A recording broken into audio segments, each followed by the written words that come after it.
우리 민족의 대명절 설명절이 화요일로 다가왔습니다. 오늘부터 시작된 명절 기간 부모님과 형제 자매들, 자녀들과 손주들을 만날 생각에 설레고 행복한 시간을 맞이하게 됩니다. 우리의 고유 명절인 설은 과거 농사를 기준으로 한 해를 시작하는 의미를 담아 감사와 기쁨을 나누는 전례의 큰 명절입니다. 올해 설 명절 끝날인 18일 수요일은 교회와 성도들에게 더 특별한 영적 의미가 있는 날이죠. 이날부터 주님의 십자가 여정을 따르는 40일간의 영적 묵상과 기도의 사순절이 시작되기 때문입니다. 사순절의 순자는 열이라는 뜻입니다. 그래서 사순절은 40일의 기간 동안에 그리스도의 십자가를 향한 고난의 길과 죽으심까지를 묵상하는 오늘 전 세계 그리스도인들에게 아주 중요한 영적인 절기입니다. 명절의 기쁨과 주님의 고난이 함께 겹쳐 있습니다. 어찌 보면 그렇게 어울리지 않아 보입니다. 그러나 사실 연결고리와 같은 역할을 명절이 하고 있고 사순절이 하고 있다, 좀 이렇게 생각해 봅니다. 가족과 나누는 명절의 떡국 한 그릇의 따스함 속에 한 해를 새롭게 시작하는 의미의 설 명절은 연결고리의 역할을 하는 것이죠. 또한 우리를 구원하시기 위해 십자가 길을 준비하시는 예수님의 사랑과 은혜를 보다 깊이 묵상하고 신앙 안에 새롭게 담아내기 위한 연결고리가 바로 사순절이기도 합니다. 이와 같이 사순절기를 앞두고 주연 마지막 주일인 오늘 이 시간 말씀을 통해 주님의 영광이 어떻게 우리의 고달픈 일상을 버티게 하는 힘과 능력이 되는지, 변화산의 영광이 주는 세 가지 선물을 함께 살펴보고 은혜를 나누고자 합니다. 자, 변화산의 영광이 주는 세 가지 선물이 있다고 했습니다. 자, 첫째가 이거예요. 주님의 영광은 어려움을 이기게 하는 진짜 희망이다. 주님의 영광이 어려움을 이기게 하는 진짜 희망이다. 마태복음 17장 1절로 2절을 봅니다. 엿새 후에 예수께서 베드로와 야고보와 그 형제 요한을 데리고 따로 높은 산에 올라가셨는데 제자들 앞에서 예수님의 얼굴이 변형되었다, 이렇게 말합니다. 그 얼굴이 해같이 빛나고 옷이 빛과 같이 희어졌더라. 오늘 이 말씀을 보면 예수님께서 제자 3명을 데리고 높은 산에 올라가셨죠. 이스라엘을 가보면 가장 높은 산은 헬몬산입니다. 북쪽에 지금 레바논과 국경 지역에 있는 이 헬몬산은 맨 꼭대기에 만년설이 덮여 있는 정도의 높이를 갖고 있어요. 그러니까 이 지중해성 기후에서 헬몬산은 참 특이합니다. 높이가 높거든요. 헬몬산에 눈이 녹아 발원하여 물이 흘러서 모여진 곳이 갈릴리입니다. 그래서 이 갈릴리의 물이 또 흐르고 흘러 밑으로 내려가는 곳이 사해입니다. 그래서 사해에서 물이 갖춰진 물이기에 그 물은 더 이상 흘러나가지 않는 것이죠. 그래서 이 헬몬산은 가장 높은 산 중에 하나입니다. 사실 이스라엘 전체가 산지와 평지로 되어 있죠. 예루살렘도 가보면 굉장히 높은 지대에 있습니다. 그래서 그 예루살렘 지대도 이렇게 산같이 보입니다만은 사실은 언덕과 등성이 같이. 그래서 아마도 이 산의 이름이 나와 있지는 않는데 산 이름이 변화산이 아닙니다. 예수님의 변모가 일어났기 때문에 후대의 변화산이라고 이름을 붙인 것뿐이죠. 예수님의 얼굴이 해처럼 빛났다고 했습니다. 입으신 옷이 눈같이 하얘졌다고 했습니다. 제자들은 그래서 넋놓고 입을 벌려서 바라보고 있을 뿐입니다. 단순한 신비한 사건과 구경거리인가? 그렇지만은 않습니다. 앞으로 겪으셔야 할 고난과 십자가의 길에서 고난을 앞에 두고 십자가 죽으심을 앞에 두고 그러나 고난을 받고 십자가에 죽으나 끝이 아니다. 그것이 끝이 아니다라는 겁니다. 따라합시다. 신앙은 끝나야 끝나는 겁니다. 끝나야 끝나는 겁니다. 끝이 아니라는 거예요. 아유, 이제 다 끝났어. 아닙니다. 끝나야 끝나는 거예요. 우리 선수들 동계올림픽 가서 열심히 뜁니다. 많이 듣는 이야기가 있죠. 끝나야 끝나는 겁니다. 끝날 때까지 끝난 게 아닙니다. 우리가 끝은 이 세상에서 주님 나라 갈 때의 끝입니다. 우리가 주님 앞에 설 때까지 끝난 게 아닙니다. 우리 인생의 삶이 고난이 있어도 힘들어도 그게 끝이 아닌 겁니다. 오늘 끝나야 끝나는 거죠. 오늘 제자들에게 있어서 이 변화산의 영광스러운 그리스도의 변모된 모습, 변화된 모습을 보게 된 이유가 뭘까? 이제 앞으로 예수님께서 고난 받으시고 십자가 죽으시고 오늘 실패한 것처럼 보이지만 그러나 우리는 이미 뭘 봤어요? 주님의 영광스러운 모습을 본 적이 있다. 나는 주님의 영광스러운 모습을 본 적이 있고 그 주님의 은혜를 받은 적이 있다는 거예요. 그게 남아 있어야 된다는 거죠. 하나님이 주신 진정한 승리, 고난을 넘어 진정한 승리가 뭡니까? 예수께서 십자가 지시고 죽으심과 부활하심까지, 그리고 부활 후 제자들에게 너희가 남아 있어라, 성령의 충만함을 받아라, 내가 너희에게 분부한 모든 것을 가르쳐 지키게 하라, 성령이 너희에게 임하시면 너희가 권능을 받고 예루살렘과 유대와 사마리아 땅 끝까지 이르러 내 증인이 되라 하신 이 말씀을 어떻게 수행할 수 있었을까? 이 영광을 받기 때문이죠. 변화산의 이 영광스러운 주님을 알기 때문입니다. 그래서 주님은 실패하신 게 아니야. 우리 예전에 봤잖아. 그 주님이 어떻게 변화되셨는지. 베드로에게도, 그리고 야고보에게도, 그리고 요한에게도 오늘 보여주신 이 모습들. 베드로와 야고보와 요한 공교롭게도 초대교회 예루살렘 교회의 영적인 리더십이었습니다. 목회자의 역할을 했어요. 오늘 그들에게 분명히 예수님께서 이 보여주신 이유는 바로 실패가 아니다라는 거예요. 십자가는 실패가 아니라는 거예요. 여러분, 신앙생활 시작했으면, 이왕 신앙생활 시작한 거면요, 실패가 아닙니다. 그게 실패가 아니라는 거예요. 내가 차라리 예수 믿지 않았으면, 내가 차라리 신앙생활 안 했으면 어떻게 됐을까? 그게 더 나은 것 아닐까? 실패로 보여도 실패가 아니라는 거죠.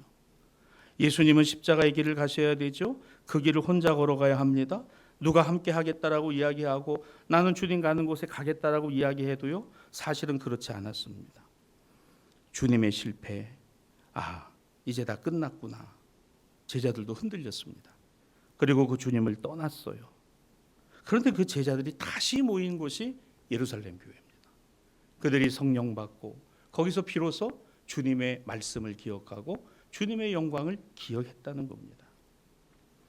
과거 옛날 이스라엘 백성들이 모세의 인도를 따라서 애굽을 나와 광야 40년 여정을 시작할 때 오늘 그 시작에 앞서서 시내산에 맹렬한 불길이 타오르고 하나님은 모세를 부르셔서 이렇게 말씀하신 거죠. 그 모세를 부르신 영광스러운 장면이 출애굽기 24장 15절과 16절입니다. 모세가 시내산에 올라갔을 때 구름이 산을 덮고 하나님의 영광이 시내산 위에 머물러 있었다라고 합니다. 그러니까 이미 예수님의 변화된 모습 그 이전에 하나님은 이스라엘 백성들에게 모세를 통해서 당신의 영광을 드러내고 보여주셨다는 거죠. 이 백성들을 이끌고 광야 40년을 시작합니다. 40년의 모진 시간과 세월이 지나갔습니다. 참 힘들고 어렵습니다. 대략적으로 학자들이 추정하는 건 한 600만 정도 됐을 거라 그러잖아요. 말이 그렇지 여러분. 이걸 어떻게 다, 물론 12장로 리더십을 세웠습니다. 근데 다 똑같지 않았을 거예요. 모세도 참 이게 힘들었을 겁니다. 그런데 모세가 끝까지 이거를 붙들 수 있었던 건 뭘까? 바로 여기 출애굽기 24장 15절과 16절에 나오는 말씀, 시내산에서 하나님의 영광을 본 거예요. 하나님의 영광을 봤기 때문에 붙들 수 있는 거고 견딜 수 있는 거고 이길 수 있는 겁니다. 하나님의 영광의 기억, 40년이라는 모진 세월을 묵묵히 버텨낼 수 있었던 것, 때로는 포기하고 싶고 때로는 그만두고 싶은 것, 때로는 내려놓고 싶고 때로는 관두고 싶은 그런 마음이 모세 안에도 가득했을 거예요. 그런데 하나님은 그 시작에 앞서 하나님의 영광을 모세에게 보여주셨다는 것이죠. 여러분, 어려움 앞에 사람은 참 답이 없습니다. 힘겨운 상황이, 내가 원하지 않는 상황들이 벌어질 때는요, 더 답이 없어요. 그래서 우리 요즘 젊은 친구들은 의외로 답을 간단하게 냅니다. 뭐라고 내죠? 노답. 노답. 노답이라는 말 아세요? 답이 없다는 말입니다. 요즘 친구들 너무 쉽게 그런 얘기를 해요. 노답. 그냥 한마디면 끝나요. 그런데 저희들 세대, 저보다 연세가 있으신 세대들은 아실 거예요. 노답이라는 말 잘 안 합니다. 그래도 찾아보고 그래도 해보려고 하고. 그렇죠? 왜 그럴까요? 우리의 삶의 기억에 가난이 있고 고난이 있고 삶의 질곡이 있고 참 힘든 시대를 지나오고 살아온 흔적이 남아있기 때문에 그래요. 요즘 젊은 친구들은 뭐 죄송합니다. 이 어려운 시대를 겪어보질 않았어요. 모나비 볼펜에다가 연필 꽂아가지고 써본 기억이 없잖아요. 종이가 없어가지고 그 종이에다가 그 종이 한 장 버리는 것조차도 아까워하던 시대가 아니잖아요. 주일학교에서 학용품을 주면 최고의 상품이었던 그런 시대가 지금은 주면 애들이 발길로 찹니다. 필요 없는 거예요. 넘쳐납니다. 넘쳐나고 풍요로워요. 이 풍요롭고 넘쳐난 것에 아쉬울 게 없어요. 그냥 마음에 안 들면 지워버리면 됩니다. 게임을 하다가도 마음에 안 들고 하면 지워버리고 다시 하면 돼요. 너무 쉬워요. 너무 간단합니다. 우리의 기억 속에 무엇이 있습니까? 우리나라도 그 옛날 1960년대까지만 하더라도 고된 삶이 있었어요. 보릿고개라는 것이 있었습니다. 그나마 밀가루가 들어와서 그거 먹고 분식 장려한다고. 그래서 저도 국민학교 때 도시락 싸갖고 다니면 국민학교 제가 4학년 때부터 도시락을 싸갔는데요. 도시락 싸가지고 가면은 선생님이 도시락 검사했습니다. 뭐 싸오면 혼났어요? 흰쌀밥 싸오면 혼났습니다. 흰쌀밥 싸오면 국가 정책에 반하는 반역자라고. 보리쌀을 섞어야 되고 거기다 섞어야 되고 그렇게 먹었잖아요.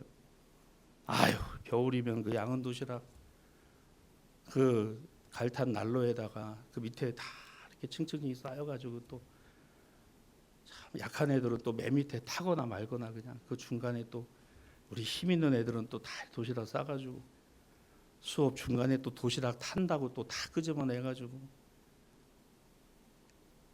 그런 시대를 살았잖아요. 명절이 되면요 며느리들 참 힘들고 어렵습니다.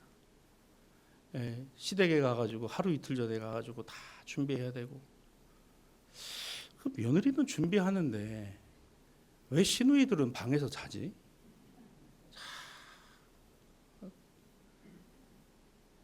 저희 집 얘기를 그랬습니다만 제가 어릴 때도 봤어요. 저희 아버님도 7남매 8남매 그러셨어요. 고모들 다 있습니다. 며느리라고는 저희 어머니하고 큰어머니하고 둘이에요. 명절 이틀 전 3일 전 큰어머니는 옆에 사셨으니까 뭐 하시고 저희는 아버님 신림동에서 목회하시니까 그리고서 참 6식구 명절 전에 어머니는 한 이틀 전에 나가십니다. 차례 제사 드리는 집안이었으니까 할아버지는 앉아서 밤을 까고 어머니는 전 부치고 다 하고 설거지하고 근데 고모들은 작은 방에서 맥주 먹고 그냥 그러고 참 그게 보통 일이 아니에요. 그렇게 하고 명절 그냥 상을 차리고 왜 상을 차리면 또 남자들하고 여자들하고 따로 먹는지 참 그것도 여자들은 저 문 옆에서 그냥 상 차려서 먹고 여기서 그래도 우리가 안동권씨거든요.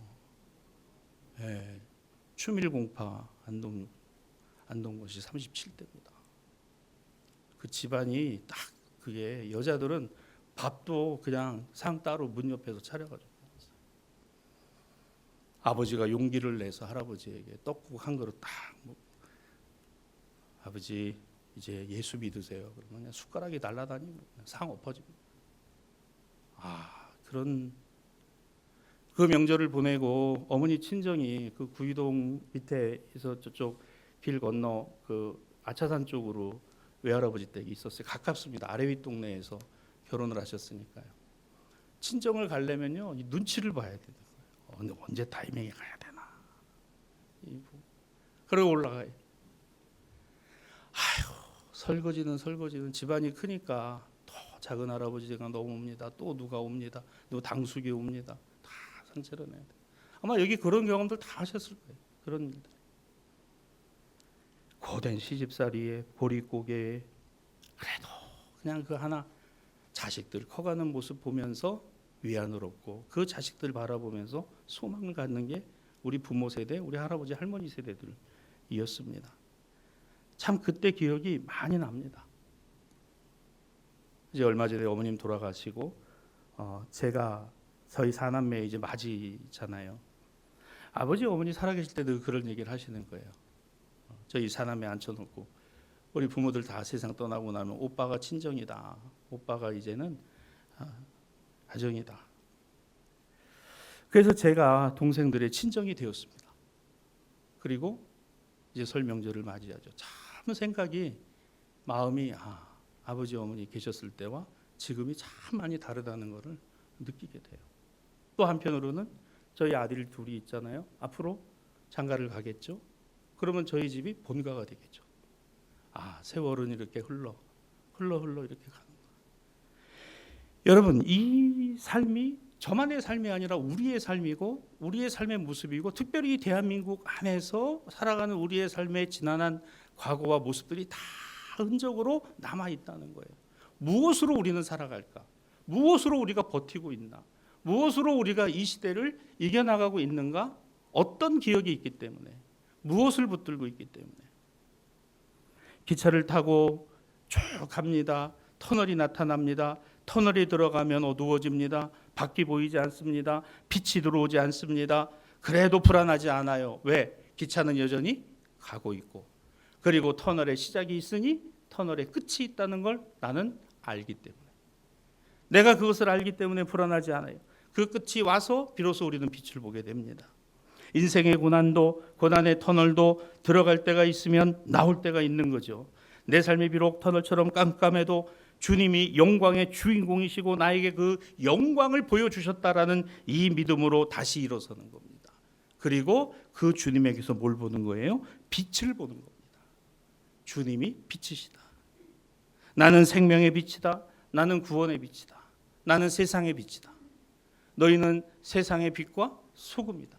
빛을 드러내 보이고 소금의 맛을 보여주는 사람들. 변화산의 영광은 바로 제자들에게 말씀하시는 주님의 메시지였던 거죠. 지금의 어둠이 결코 끝이 아니라는 사실, 앞으로 다가올 고난과 힘겨움이 결코 그것으로 끝나는 것이 아니다라는 겁니다. 여러분 중에 혹시 삶의 터널을 지나고 있는 분들도 계실 겁니다. 너무너무 힘들어서 아직도 끝이 보이지 않는다. 아직도 너무 멀었다. 언제 끝이 날까? 이런 생각을 하는 분들도 계실 겁니다. 그러나 우리는 이미 뭘 봤어요? 주님의 영광을 본 사람들. 내가 너희와 항상 함께 있을 것이다 라는 말씀을 붙들고 사는 사람들이라는 것을 기억하는 우리 모두가 되었으면 좋겠습니다. 그래서 우리에게는 주님의 영광이 답이라는 거예요. 그 영광을 붙들고 살아가는 삶이 바로 우리에게 뭐가 되는 겁니까? 힘이 되는 거다. 지난하고 힘겨운 삶을 살아도 저 자녀 하나 바라보고 자녀에게 소망을 두고 그 자녀에게 빛처럼 여겨서 묵묵히 어려운 시대를 이겨가고, 부모님들은 많이 못 배웠어도 자녀들은 어떻게 하든지 공부시키고 더 잘 되도록 그 자녀들을 위해서 헌신하고 희생한 부모님 세대들이. 여러분, 우리의 신앙과 믿음도 그렇습니다. 이 시대를 살아가는데 내 삶에 고난하고 지난한 삶이 여전히 펼쳐지고 있는 것 같지만 내가 붙들고 있는 소망이 예수 소망, 빛 대신 주님이 소망이고 그 주님이 나의 영광의 소망이다라고 하는 사실이라는 거죠. 이 은혜가 저와 여러분 가운데 있게 되기를 주님의 이름으로 축복합니다. 변화산의 영광이 주는 두 번째 선물이 있어요. 헛된 욕심을 버리면 오직 예수님만 남습니다. 욕심을 내려놓으면 주님이 남고 주님을 버리면 욕심이 남습니다. 무슨 말입니까? 산 위에 눈부신 광경을 본 제자 베드로는 너무너무 흥분을 했어요. 그래서 이렇게 말합니다. 주님, 여기가 좋사오니 여기다 집 짓고 삽시다. 좋은 곳 떠나보내기 싫고 주저앉고 싶어요. 베드로 마음속에는 그냥 이게 여기가 그냥 이러면 되겠다라고 생각을 했습니다. 하지만 구름이 걷혔습니다. 그리고 현실 앞에 섰어요. 성경은 이 대목을 아주 중요하게 이렇게 기록합니다. 제자들이 눈을 들고 보았을 때 오직 예수님 외에는 아무것도 보이지 않았다. 오직 예수님 외에는, 오직 예수님 외에는 모세도 엘리야도 안 보였어요. 오직 예수님만 보였다는 겁니다. 이게 왜 중요합니까? 우리는 종종 세상의 성공과 번영 앞에서 우상이라고 알면서도 그 우상이 더 탐스럽게 보일 때도 있다는 겁니다. 하나님의 영광보다도 우상이 더 그럴듯하고, 그러나 신의 산 위에 불길이 헛된 것을 태워버린 모세의 경험처럼 하나님의 영광의 불 앞에서 우리가 붙잡았던 세상의 자랑이 어느 날 갑자기 한 줌의 재가 돼버리는 경험들도 합니다. 사람들 앞에서 우리는 종종 이런 말을 듣습니다. 누구는 성공했대. 누구는 아주 서울에 올라가서 고생하더니 돈 많이 벌어가지고 이 명절 때 말이야. 봐봐. 이거 아주 성공한 사람이 됐잖아. 참 그거 보면 마음으로 기뻐 축하하면서도 참 아쉬운 거죠. 나도 좀 그랬으면, 나도 그런 삶을 좀 살았으면, 나도 그런 복을 좀 받았으면. 명절에 모이면 그런 얘기 많이 하잖아요. 아무개 집 자식이 대기업에 들어갔다더라. 이번에 주가가 많이 올라가지고 성과급을 1,400%를 받았대. 그 어느 그룹의 부장이래. 어느 집 누구는 이렇게 승진했대. 이렇게 산대. 누구 돈 많이 벌었대. 참 그런 얘기 듣다 보면요, 우리 마음이 점점 더 어두워지고 참 힘들어져요. 내 처지가 초라해 보이고, 세상의 성공이라는 그 현란한 이야기들 앞에서 나는 더 초라해 보이는 그런 경험을 합니다. 자연스러운 거예요. 그걸 아무렇지도 않게 생각한다? 여러분, 그러기 쉽지 않습니다. 자연스러운 겁니다. 그러나 그렇다 하더라도 그게 다는 아니다라는 겁니다. 그렇다 하더라도 그게 다는 아니다. 내가 정말 힘들고 나는 저렇게 되지 못해서 너무 아쉽고 안타까워요. 그러나 그게 다는 아니다. 끝까지 내가 버리지 않고 붙들고 가는 한 가지 사실, 오직 예수. 나는 오직 예수.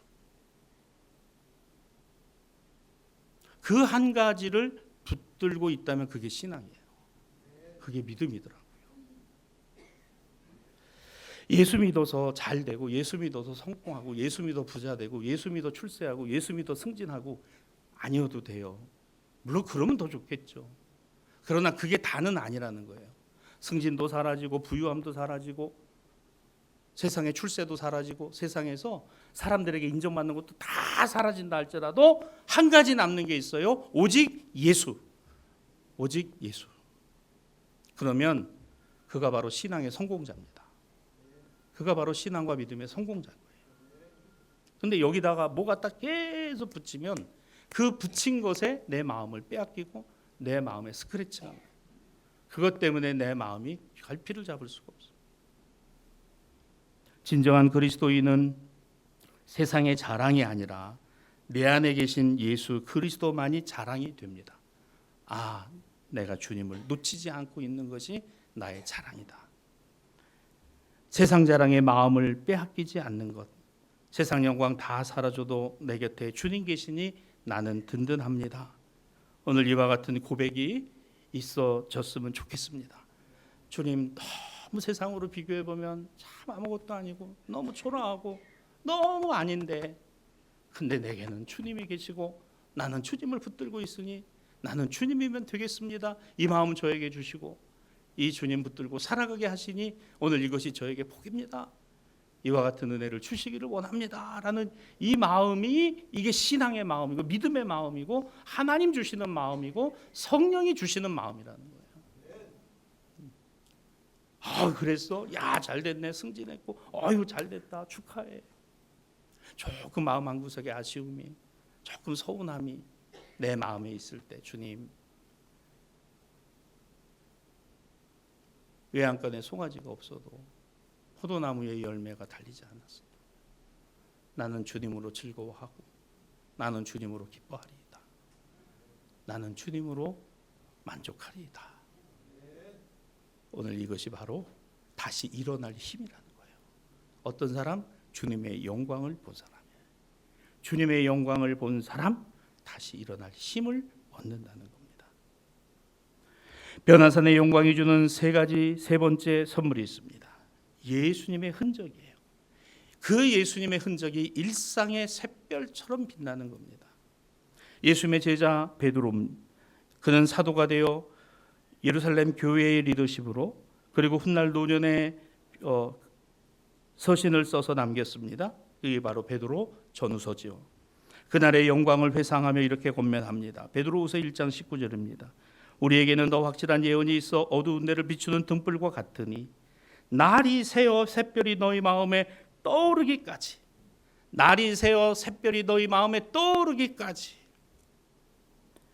우리 마음속에 샛별이 떠오르기까지 그 주님을 끝까지 붙들라는 권면이죠. 베드로는 이 변화산 영광의 산에서 내려왔습니다. 자기 원하지 않았어요. 여기 초막을 짓자고 했습니다. 여기서 주님 있자고 했어요. 여기면 되겠다고 했습니다. 그러나 거기 있어서는 안 되는 겁니다. 내려와야 되는 겁니다. 삶의 자리로 와야 되는 거예요. 가정에 와서 말씀대로 살아가려고 하는 겁니다. 오늘 우리가 그저 은혜 받은 대로 그냥 교회 신앙 내 은혜 받은데 근데 삶과는 전혀 상관없이 살아가는 거 아닙니다. 내려와야 되는 거죠. 내려오면 고난이 시작됩니다. 십자가가 기다리고 있습니다. 마침내 자기 생명까지 내놓아야 되는 것이죠. 그 삶을, 그 지난한 여정을 베드로는 지나왔습니다. 베드로가 누굽니까? 그는 원래 이런 사람 아니잖아요. 예수님을 만났습니다. 예수님의 부름을 받았습니다. 그러나 그 예수님의 말씀을 들었습니다. 가장 앞에 들었습니다. 그 예수님을 가장 먼저 따랐습니다. 그리고 예수님의 말씀 앞에서 은혜 받고, 때로는 예수님과 갈등하고, 때로는 예수님 앞에서 그는 전혀 변화되지 않는 자신의 날 것 그대로의 모습을 보여줄 때도 있었습니다. 문제를 제자들 사이에 일으킵니다. 트러블 메이커였습니다. 말뿐인 사람입니다.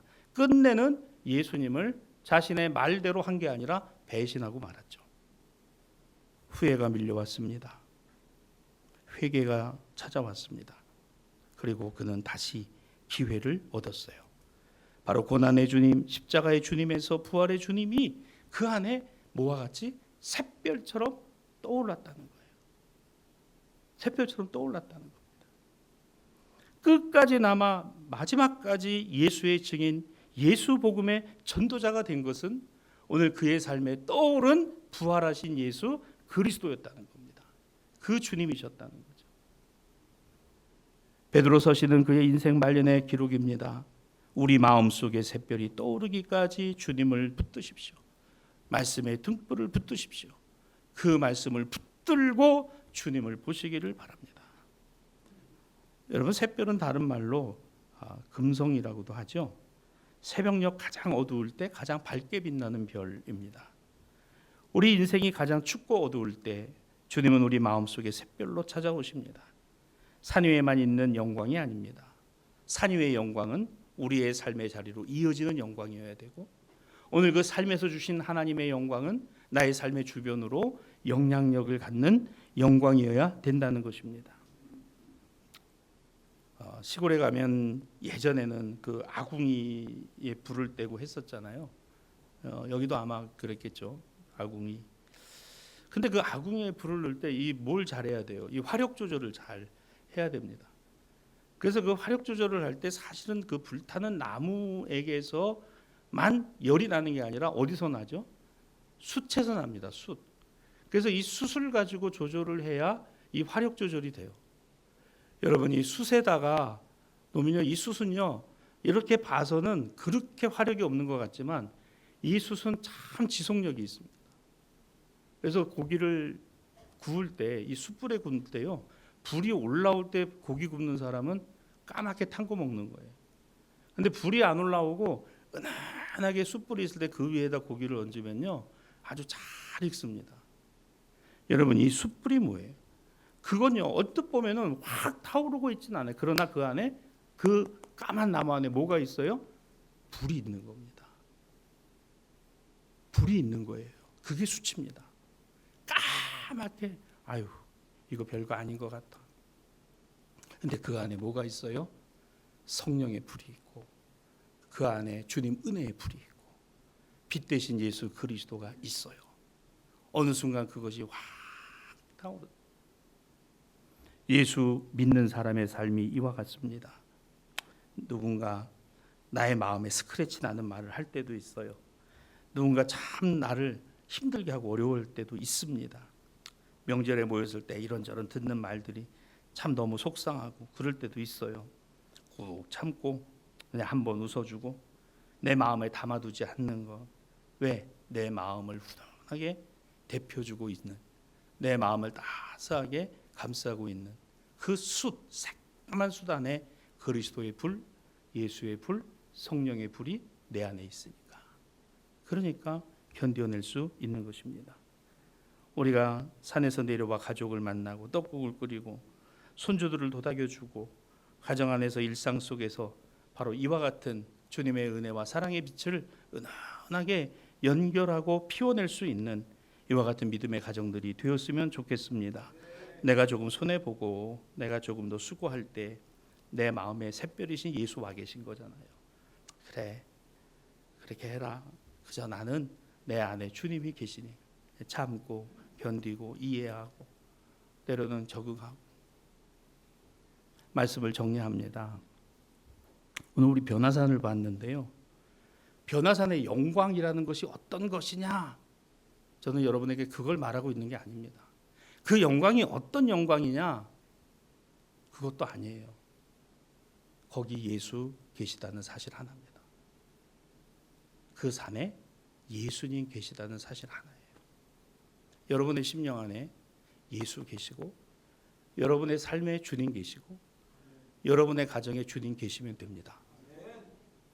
다른 모세와 엘리야의 능력, 다른 어떤 기적들, 엄청난 뭔가가 달라지는 그런 것들 아닙니다. 그것에 내 마음 뺏기지 말고 그것에 안 속으면 좋겠어요. 오직 예수님만 보였다. 오늘 이 말씀의 결론입니다. 오직 예수님만 보였다. 명절을 보내면서도 그저 요즘은 안 그러죠. 사실 며느리들 막 이렇게 그렇게 안 하죠. 예. 그렇게 안 하는 줄 압니다. 하긴 요즘 그렇게 하면은 며느리들이 그런다 그래요. 다시는 안 간다고 집에. 서로 이해해주고 또 격려해주고 또 축복해주고. 산 아래로 내려가죠. 교회입니다. 예배당입니다. 주방입니다. 모임입니다. 가정입니다. 직장입니다. 생업의 자리입니다. 학업의 자리입니다. 이번 명절 우리가 만날 가족과 친지들과 함께하는 자리이기도 합니다. 산 위의 영광을 보았습니까? 그 영광을 내 안에 담으십시오. 그리고 그 영광이 주님이시라는 사실을 잊지 마십시오. 그 주님을 보는 자 복 있고 그 주님으로 일어서는 자 하나님의 능력을 힘입는 겁니다. 오늘 영광의 빛을 보면 모세와 같이 오늘 주님의 말씀을 듣고 주님의 음성을 힘입어서 삶의 자리로 향하는 우리 모두에게 터벅터벅 걸어가는 일상 같지만 여전히 어둡고 끝이 보이지 않는다고 말은 하지만 그러나 나는 말씀의 등불을 따라 주님이 내 안에 샛별과 같이 항상 빛나고 있다는 사실을 오늘도 내가 확신하고 이 삶을 걸어가게 되는 줄로 믿습니다. 고난에 넘어지지 말고 넘어졌다면 일어나십시오. 힘들고 어렵다는 것에서만 지치지 말고 그 주님으로 힘을 얻고 그 주님의 격려를 받으시기를 바랍니다. 주님의 위로가 있기를 주님의 이름으로 축원합니다. 이 설련우가 이와 같고 수요일부터 시작되는 사순절이 이제 40일 동안 주의 부활의 때까지 우리를 복되게 인도하시는 하나님의 사랑과 은혜 그리고 귀한 축복의 말씀이 되어지기를 주님의 이름으로 축원합니다.